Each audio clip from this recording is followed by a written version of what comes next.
Hello everyone. Last lecture. The Meiji Restoration and the Unquiet Death of Samurai Status. The, uh, the actual fighting that took place between the pro-imperial forces and the pro-Tokugawa forces was over in essentially a single campaigning season. From 1868 to 1869, there was a fair amount of fighting. It was a conflict that became known as the Boshin War, and it was a civil war. Certain domains, as we've seen, Satsuma Choshu, were on one side, and other domains as well, domains like Hizen and Tosa. And on the other side were the Tokugawa forces supported by some other domains, most notably Aizu domain. And this fighting was certainly not on the order of what we've seen from other great civil wars, nothing approaching the Russian Civil War or the U.S. Civil War. Overall, it's difficult to say exactly what the casualties were, but overall, something like over 10,000 people, maybe 10,500 people, died as a result of this war. That is certainly saying something. That is on the order of what is in 2017, today, that is something on the order of what we've seen in Ukraine so far, in the fighting there. That's certainly a war as well, a civil war. And this is not to downplay the destruction involved in that conflict, but I do have to make a point that overall you're not dealing with a country that's been blasted into nothingness and where you've seen large-scale collapse of civil order. What you see is a fairly rapid victory by the imperial forces. There are a few battles. I wish we could go into more detail talking about them, but unfortunately we just don't have the time. I highly urge you to look up this information by yourself. Anything about the Boshin War is just fascinating. But essentially, what I want to do is to look at the end of samurai government, the end of the special position of the samurai, the end of the social status system itself. And in order to do that, we really have to skip the military and some of the political narrative. So, the shogunate is gone. It's surrendered. And that's where we pick up our narrative today. The new government of Japan was a patchwork, basically. They were people who came together on the basis of that vague charter oath that we've seen last time. Generally a document that promises reforms and forward-looking attitudes and getting rid of evil customs of the past. What that means isn't exactly clear, and the government structure that comes together initially is essentially an alliance of several domains, the most important people from which are no longer daimyo or senior counselors, but these relatively young, relatively inexperienced, and in many cases not very well educated radicals who came of age as political terrorists, basically. Who were these domains? Certainly Choshu and Satsuma. If we look at Choshu and Satsuma, we see that from Choshu, Ito Hirobumi, the first prime minister of Japan, he's from Choshu. Kido Takayoshi, another just very active shishi who became a politician. He is also in the new government. There were others, Yamagata Aritomo, the organizer of the modern Japanese armed forces. He was certainly from Choshu. He's among these people. From Satsuma, people like Okubo Toshimichi, or the even more famous Saigo Takamori, somebody who took surrender of Edo Castle from the Tokugawa commander somebody who is a legendary military leader, and also somebody who is also has a reputation as a hothead. So they're there. Some people from other domains also made their way into this kind of inner circle of these new leaders. And they were people from other domains who were nevertheless very much like these radicals from Satsuma and Choshu. Itagaki Taisuke, for instance, somebody from Tosa domain, another famous military leader who broke the back of the Aizu clan during the fighting in 1868. And there were some members of the court, the aforementioned Iwakura Tomomi, who was influential in bringing a lot of these samurai together. This government was one where these people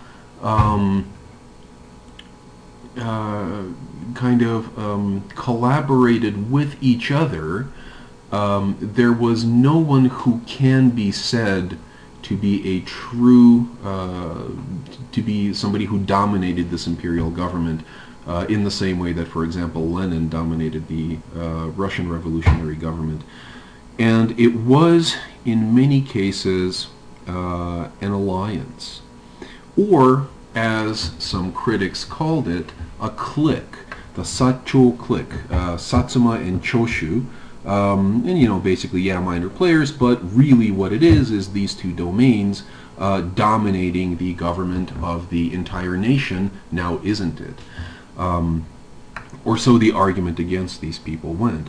And they were not at all blind to the lack of institutional stability that they faced.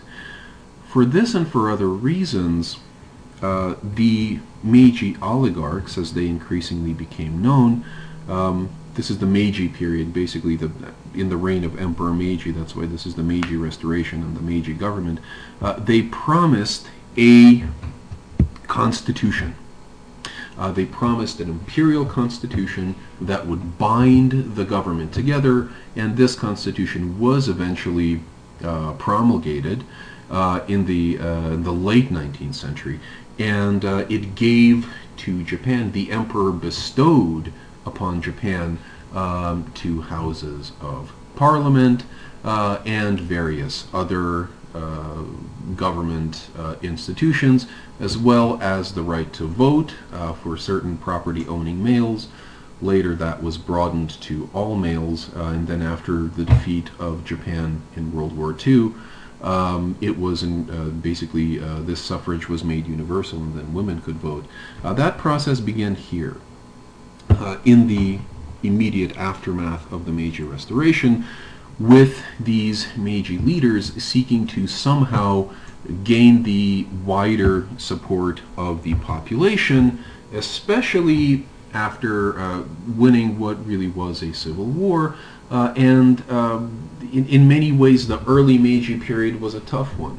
There was an agricultural depression in Japan, and there were all of these foreigners breathing down the neck of this new government. It had to affirm the unequal treaties. It could not get the Westerners immediately to cancel extraterritoriality or return tariff autonomy to the Japanese government. That was going to be a long-term project.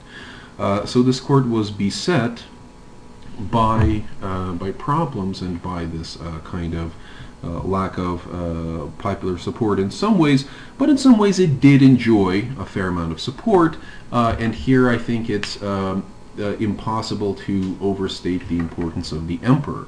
The emperor was somebody who was not expected to rule, he was expected to reign. And that is to say that he was to continue serving as a symbol, and he was supposed to be the font of all political authority in Japan, and he wasn't really supposed to get involved in the day-to-day decisions of the government. That is not to say that he was a complete puppet, though. I do not believe the Meiji Emperor was a puppet, certainly not in the same way that emperors had been during the Tokugawa period, or any of the periods of warrior rule, the emperor did have some important decision-making authority.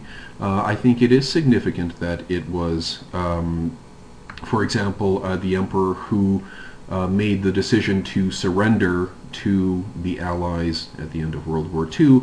And yes, he did so for a great number of reasons, and I'm certainly not calling him a hero. There is plenty of evidence to suggest that Hirohito in particular was responsible for a great deal of the suffering of that war. But this is to say that there was an appreciation for the emperor in this new system as an imperial, as somebody who held real power in certain situations. And as I briefly mentioned before, this government was certainly not one filled with rabid, slobbering anti-Westerners who just wanted to kill every American and European they met. They certainly started out as anti-Western radicals. The members of this government did. But by the time of the Charter Oath, we do see these pro-Meiji figures basically saying, we are going to learn from the outside world. This was a signal in part to the Westerners, we are not harmful to your interests.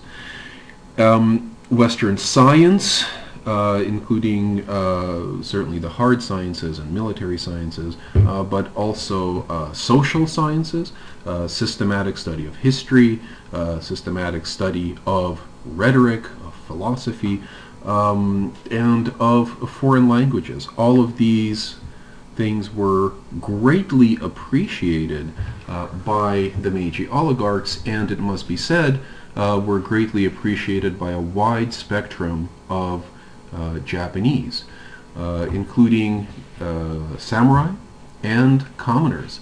Certainly merchants formed relationships with foreigners as soon as they stepped off the boat in Yokohama or Shimoda or places like that.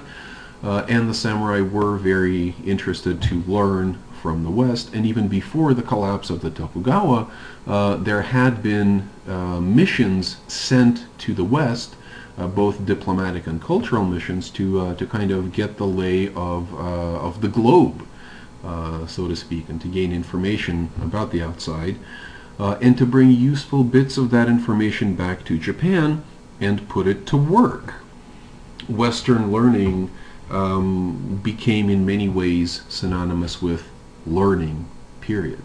Traditional pursuits, the study of Confucianism, for example, became of secondary importance. Although they certainly never disappeared, but if you wanted to study something that would help you get ahead in this society, you studied English, you studied Western government, you studied smelting iron or whatever. You did not really study Confucianism anymore. The foreign relations, as we've seen, had been refashioned along Western lines by Westerners, so that you no longer got this creative use of ambiguity, which, for example, allowed the Lord of Tsushima to call himself both a Lord of Korea, or a retainer of the King of Korea, and a subject of the Shogun. That kind of understanding was gone. You now had foreign relations that, certainly by the 1870s, were operating on this Western model. Initially, the ancestral law paradigm, this kind of way of relating to the continent, the traditional way of relating to the continent through some of the gates that we've talked about, Nagasaki, the Ryukyus, and Tsushima. That kind of interaction with the Asian continent really started to change irrevocably in the 1870s, and Japanese foreign relations were interpreted more and more by the Japanese state as now operating according to Western principles. This was something that the Meiji government tried to use to their advantage. By confronting the Europeans with their own rhetoric, with claims that countries were independent and sovereign, and that treaties should be fair and based on mutual understanding, they tried to use this rhetoric against the Europeans and say, look, these unequal treaties that we were forced to sign with you, and not even my government, but a previous government, had been forced to sign with you, they're unequal, they go against the spirit of this international order that you keep talking about, and Westerners basically said, we don't care. It took Japan becoming a modern industrial power and an empire in the late 19th century for these treaties to be finally overturned, and they would be in a few decades. Not yet, but that process had also started during the Meiji period. Japan was certainly becoming more of a was certainly acting in the international arena more as a Western power than a traditional Asian power, and this is another fascinating subject having to do with their relations with the Ryukyu Kingdom in China.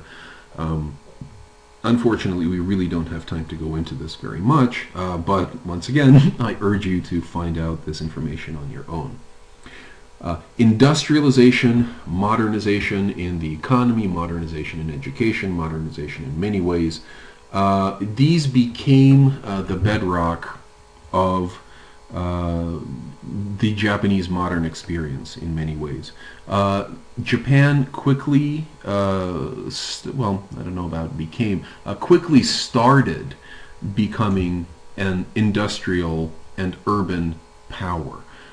Even by the time of World War II, Japan would still be predominantly a rural country, but more and more cities were becoming important, more populous.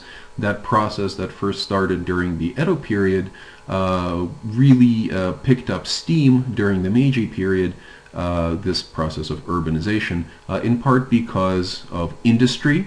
Many factories were in towns, not all, but many factories were in towns, close to railheads, close to distribution points of coal and other necessary things for, giant smelting operations, shipbuilding, things like that. So you get the growth of cities, you get the expansion of the economy, you get the growth of a modern working class, of modern income class distinctions, of modern labor relations, from which you also get the introduction of Marxism and Marxist movements into Japanese labor, into the Japanese labor environment.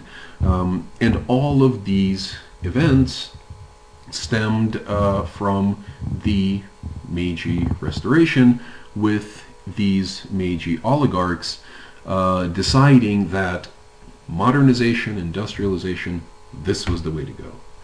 They also decided that imperialism was the way to go. And I think their logic can be understood fairly quickly here.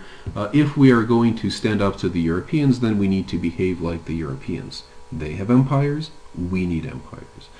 This impulse in Japanese politics actually rather quickly came to the fore. As early as the mid-1870s, there was a great debate raging in the Meiji government of what is to be done about Korea. To make a long story short, there was a faction in the government led by people like Saigo Takamori, who wanted to invade Korea because it would give a lot of recently out-of-work samurai jobs, and also because it was seen as a way to increase Japan's power and Japan's standing, and to get the Westerners to leave Japan alone. Japan never ended up invading Korea in the 1870s, and this split the government and drove people like Saigo out of power, but that seed was there. There was an expedition to Taiwan in the 1870s. Very interesting and very complicated effort. There was an imperial reassessing of the borders with Russia in 1875, where Russia recognized essentially some of Japan's colonial claims. And by 1910, Japan had annexed Korea. In 1896, they had annexed Taiwan and some other outlying islands. And essentially, this was also a conscious decision to put Japan on that path, to arm the Japanese military. This would also drive the economy, but it would also make Japan a great power. By 1905, they had defeated Russia in a major war, a European power. This was seen as a true shock. The first time in modern history that an Asian power had defeated a European power.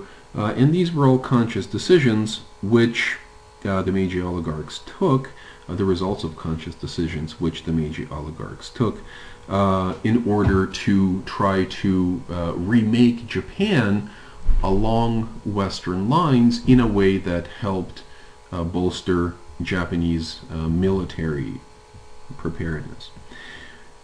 And none of this could have happened without the abolition of the status system.